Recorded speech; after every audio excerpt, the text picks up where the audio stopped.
Good morning and welcome everyone to the Moneycontrol live stream. You're watching the opening bell and I'm your host Nifty. Well, the last street is likely to kick off the FY24, the new financial year, on a positive note. Nifty futures on the Singapore exchange right now have been trading higher, hinting at a positive start coming in for Indian equities. US stocks, they closed higher substantially on Friday. In fact, for Nasdaq, it notched the best quarter since 2020. Now, the Fed's preferred inflation gauge showed a cooler than expected increase in prices that probably bolstered the sentiment for the US markets. Asian shares at this point of time, however, have been trading mixed in early deals. FIIs and DIIs, both the trend is supportive right now towards the markets. Foreign institutional investors have bought in shares worth around 357 odd crore, and DIIs, they too have been buyers to an extent of around 2,479 odd crore. If you talk about the development which has happened per se, the crude oil prices, do keep an eye out on that one, along with a bunch of upstream companies. They've jumped higher following the decision by OPEC, along with the members, to cut oil production from May onwards. So that's a big one coming in for the oil perspective per se. Uday Shiva Kumar Infra, that is one company, which is an infra company, of course, which is going to be making in the debut on Broadswell today on April 3rd. It's for the first time this is going to be listing on the exchanges. The final issue price of this infra company is at around 35 per share. But let us get going and discuss some stocks and strategies today with Prashant Sawant, the founder of Catalyst Wealth. Good morning there. Very good morning, Nikki, and good morning to everyone. All right, the market on March 31st closed with the highest single-day gain in more than at least 4 months, making a strong start to the April series. What do you make out of this new series, and what is your strategy right now for Nifty with immediate support and resistance levels? So, if you look at the supports that we were looking at in the month of March, they were somewhere around 16,900 on spot basis, and that is exactly where we visited, and from there we have seen a bounce. But are we out of the woods yet? I would say no. Why? Because we are reaching a resistance. If you talk about a resistance, as soon as we look at Nifty on the spot chart, you will see that between 17,600 to 17,420-430, there's a big resistance, there's a big gap. It's not going to be easy to fill this gap. Even if you look at the market today, looking at crude and the way USD has opened, I think the market would be range bound, and the initial gains that we have. My suggestion would be to book out if anyone is long and wait for a dip and then decide whether it's a dip or there is a selling. So for now, and another area is it's a shortened way. So we need to be very, very cautious while buying options, because there will be a premium decay as well. So we need to be cautious of these factors going forward.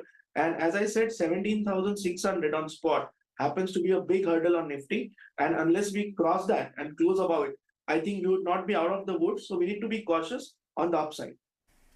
All right, cautious on the upside is the strategy probably there. Expect the trade to be range bound given the kind of activity that we've seen overall for Brent crude prices as well. Let's talk about Bank Nifty. That closed about the crucial resistance level of 40,000 mark. Now, what's the strategy on this one? So when I look at Bank Nifty spot, we closed somewhere around 40,600 approximately. And we are looking at 100-point pre-open. So around 40,700.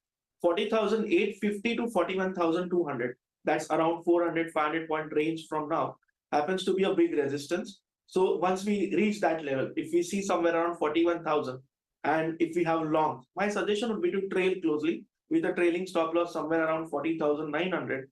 And if there is a reversal, we need to book out, because when we are approaching a resistance, the best option is to trail closely and book out. When can we say that Bank Nifty is coming out of a range?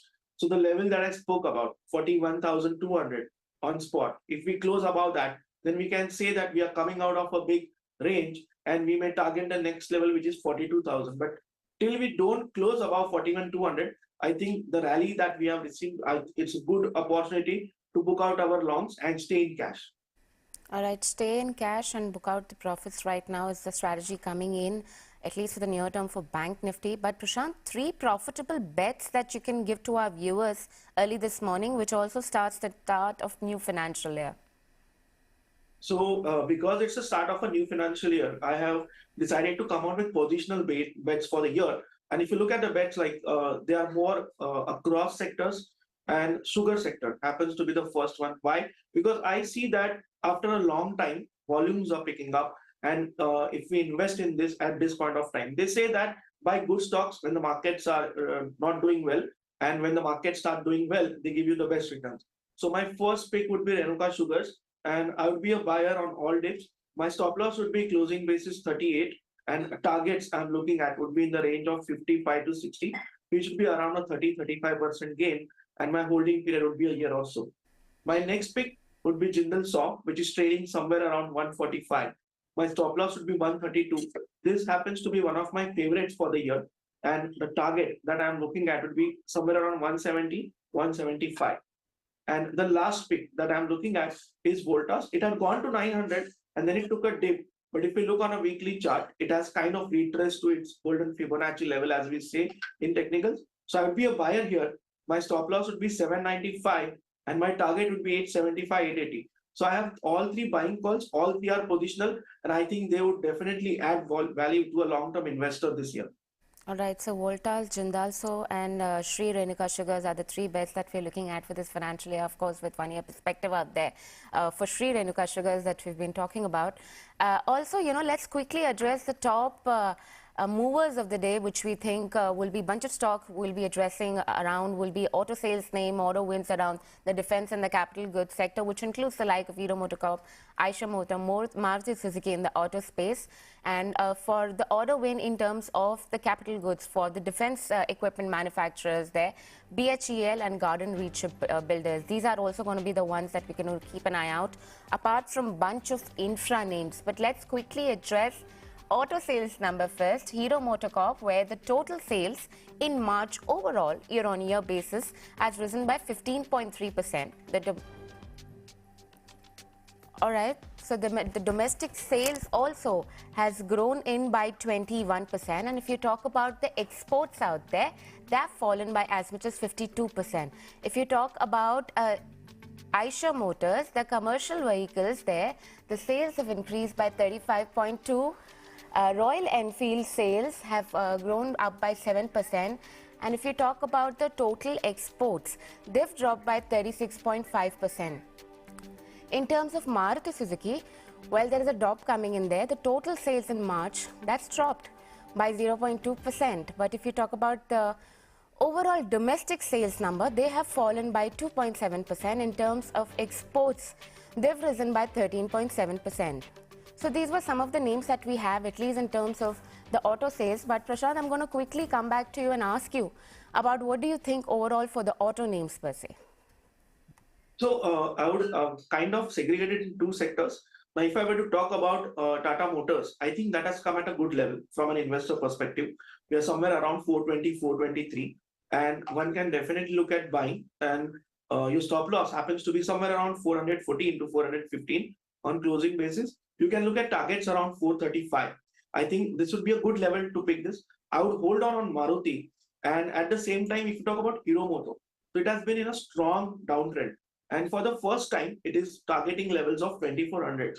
So I would not be entering at this emotional gap up. I would wait for a close about 2400. And if I get a close about 2400, now when I say close, all you need to see is somewhere around 315, 320. If the stock is trading around 2400, that's when we can enter. The stop loss we have to maintain would be 2350, and we can look at targets around 2500 to 2520. So I think we can definitely start looking at auto sector now, but hold on for some time. Don't enter on an emotional gap up. Wait for the closing. If it's sustaining around the opening level, I would definitely say that we are coming out of the woods in auto, and we can look out for buying opportunities. All right, look out for buying opportunities, at least when it comes to the auto sales number. But we're going to address the market opening out for you in some time, just to look at how the markets have been faring overall. Also bunch of these capital goods companies, they've been the one which have been making bagging order. BHEL, they've got an LOI worth 3,700 crore from different equipment. Garden Reach and Shipbuilders also is another one that you need to keep an eye out on. But market opening out there for you, we're looking at positive market open coming in for you. 17,412 levels. 17,400 has been taken with gains of around 0.3%. If we talk about the bank Nifty, Let's talk about that. Bank Nifty index overall, we're seeing some amount of positive bias with flattish, flattish bias with positive trend down holding up for that one. 40,600 mark, 640 levels is what has been taken. So comfortably sitting about that 40,000 level. Private bank too, we're seeing gains coming in on that one. Flattish with positive bias, of course. And PSU bank, that has been holding up for you. Same trend we're looking at, flattish with positive bias coming in even for the banking. Mid cap index also 0.28%, close to 0.3% of a gain coming in for that one. Small cap index too, 0.5% gain coming in for small cap index.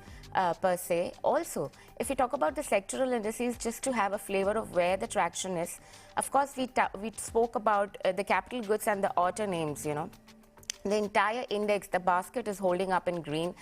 It's up by more than 1% out there. And if you talk about the other index that we have, something like a Nifty IT index, that's also with the flattest. It's almost flat with positive bias coming in for IT. In terms of pharma, it's holding up with a bit of positive bias there. So clearly we are seeing a very range-bound trade coming in for the defensive names. FMCG is down and out, but again, flat trend holding up even for FMCG right now. So overall, it looks like a range-bound trade, at least for the defensive names out there, the basket like IT, pharma for that matter. Infra, they've been holding up. Realty has been holding up, 0.4% on that one. So clearly some amount of gains and traction has been building in overall for the rate sensitive per se. And the metal index at this point of time has been trading flat. And if we talk about the market breadth, advances 36, declines 14 for that matter. So market breadth is also in the favor of advances at this point of time. So right now the trend has been suggesting a pretty positive start coming in for the markets. But if we could address the top gainers and the top losers that's there on the screen out there. ONGC, right, just we spoke about the development which took place when it came to the oil prices. Eicher Motors again is the top gainers. Hero Motocorp top gainer out there. Maruti Suzuki top gainer out there. Ultratech Cement and Bharti Airtel also are some of the top gainers that we have on our list. If you talk about the losers out there, BPCL, Adani Enterprises and Asian Paints. These are some of the top losers overall that we have on the Nifty loser list.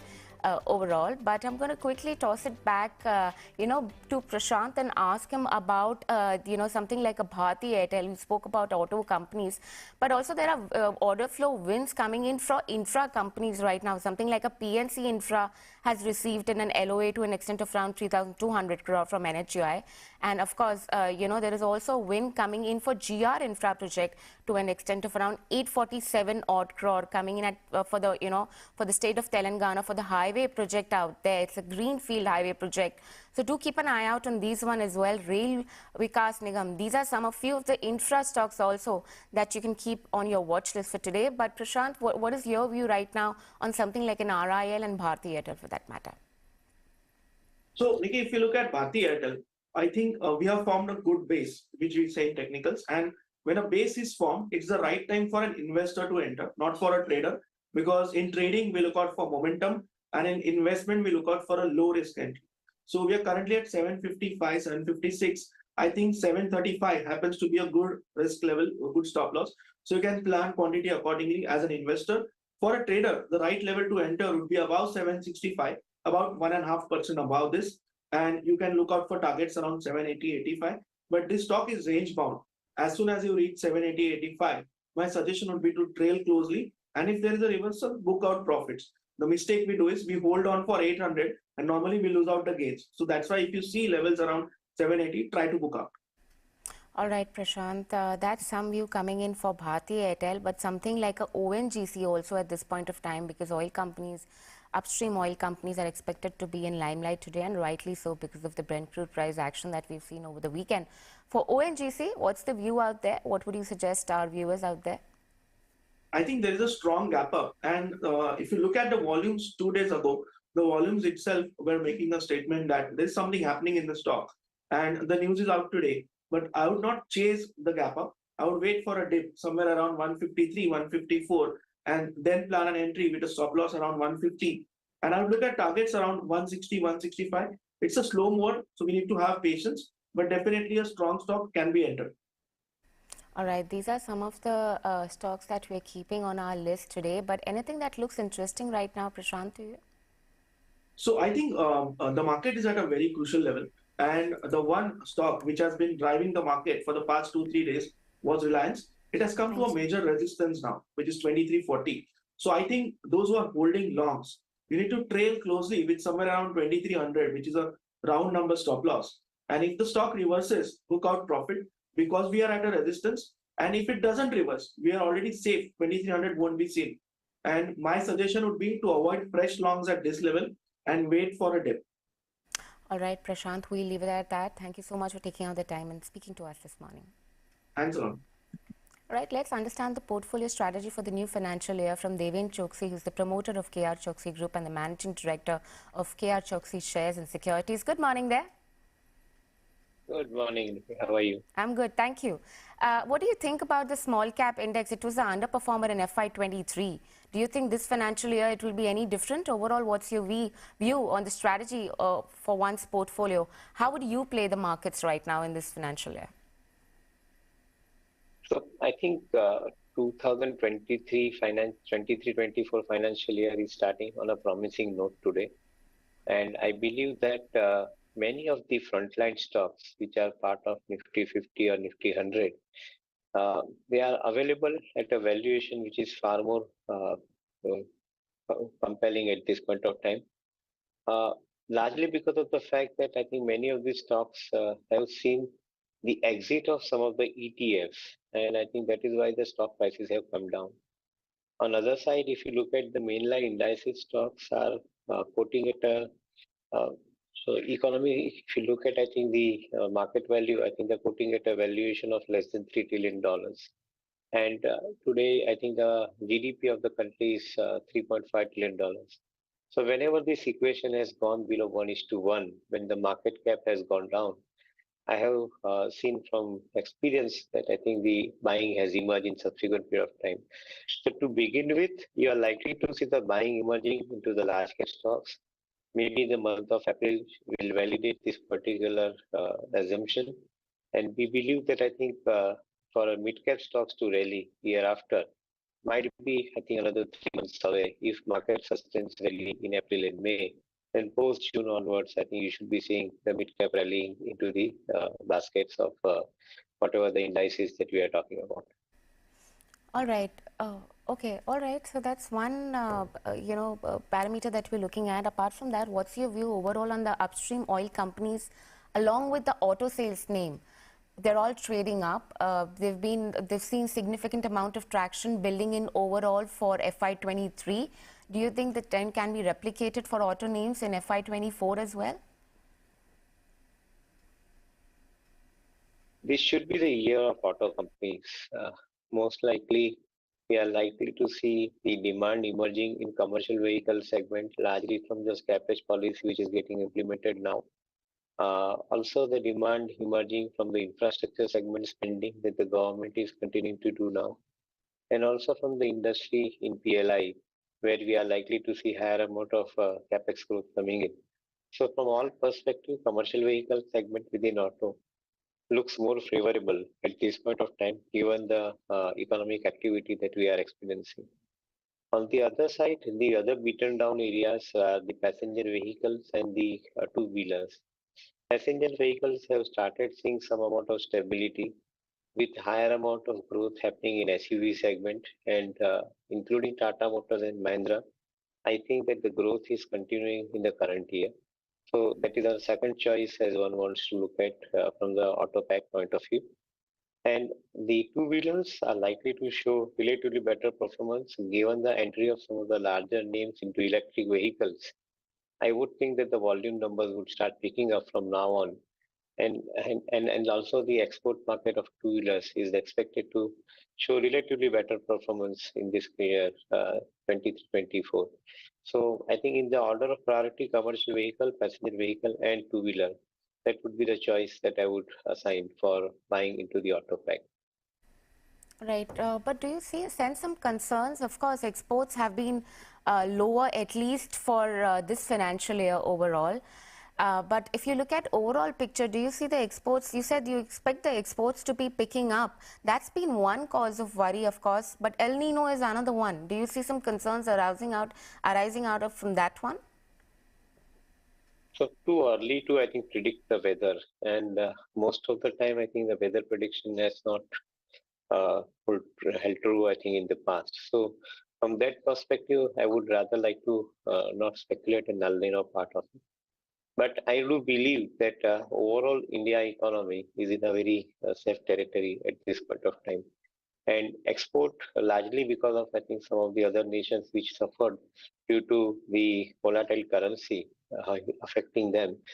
I think that particular shock is being absorbed, and in next 2-3 months time from now, we should be seeing relative stability for exports of two-wheelers, and that is where I believe that I think some contra buying might take place into at least select two-wheeler stocks like Bajaj and TVS.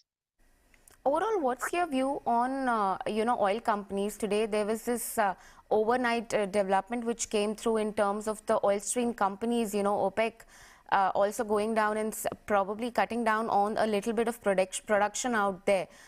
What do you make out of it? This is of course going to come through from May, but what is the impact of this overall development? How do you read into this?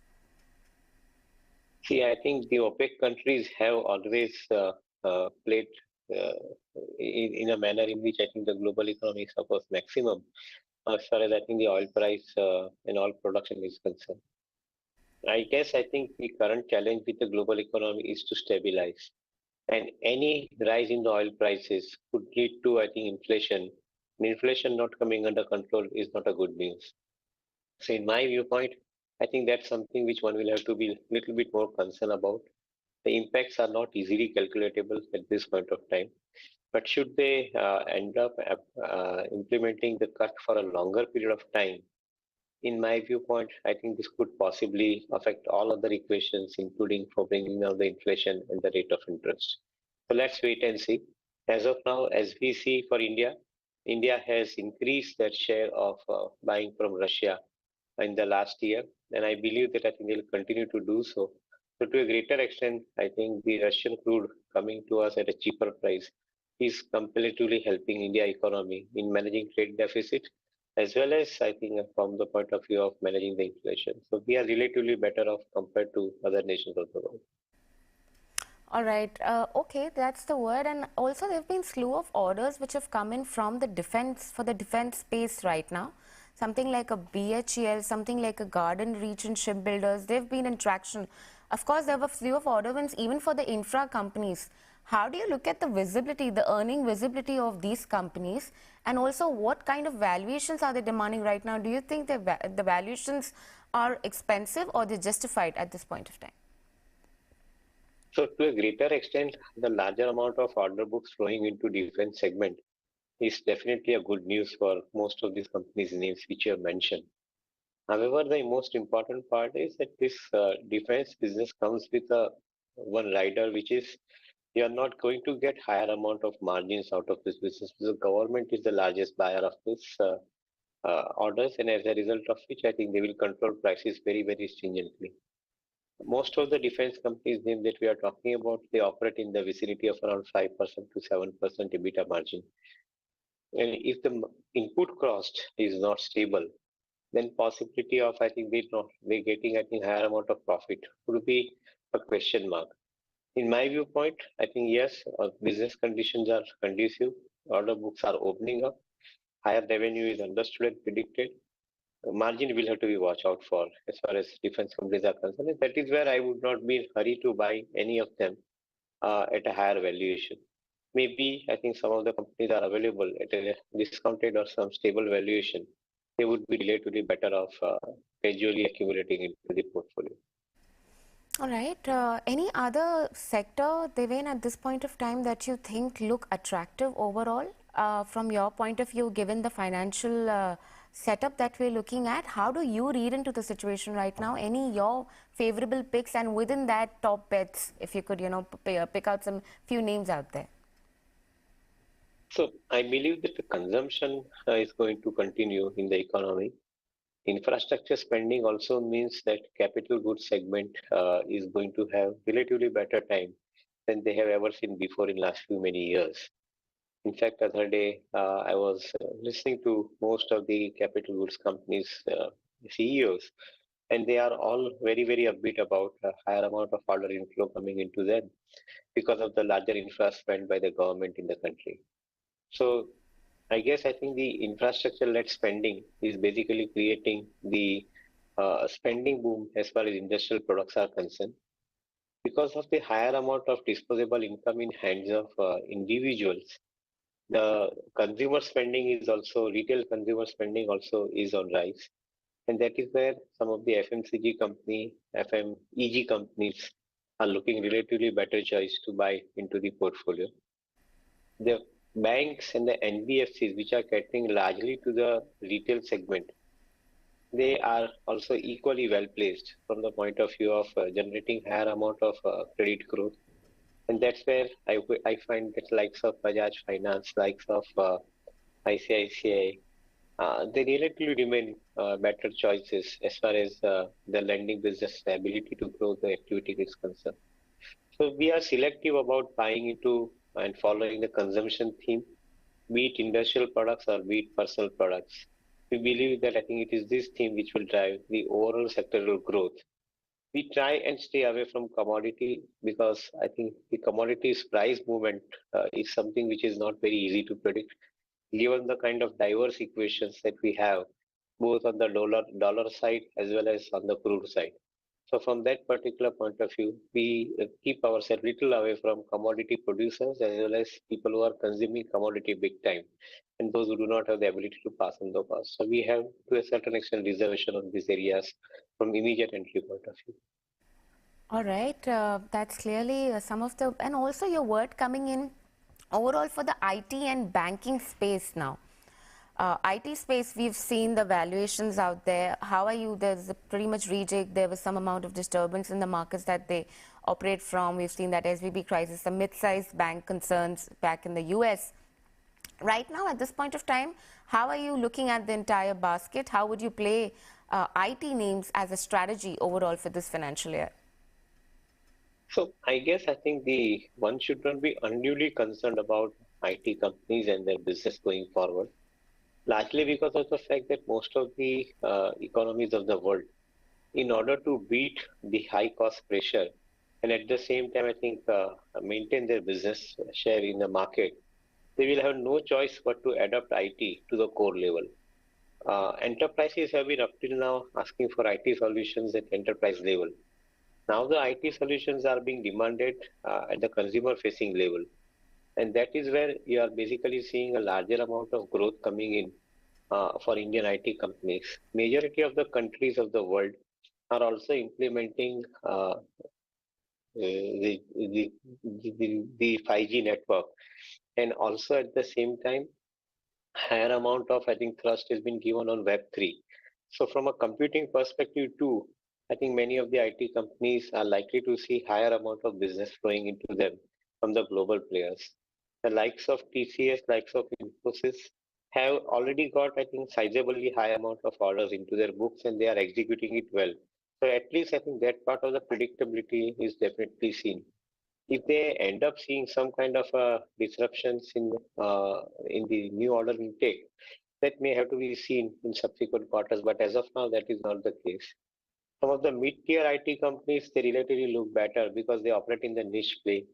Companies which are operating into the, let's say, autonomous vehicle segment or industrial engineering segment, they are some of the better ones as far as the choice goes from the IT pack. So we are selective, and we believe that I think selective companies are likely to perform or continue to perform well. All right, Mr. Choksey, we'll leave it at that. Thank you so much for taking out the time and speaking to us this morning. All right, with this, it's a wrap and goodbye from the entire team who puts this piece together. Thank you so much for watching. Please do post your feedback for us in the comment section below. Follow us on the link at the bottom of your screen, and for rest of the updates, stay tuned into moneycontrol.com and Moneycontrol app.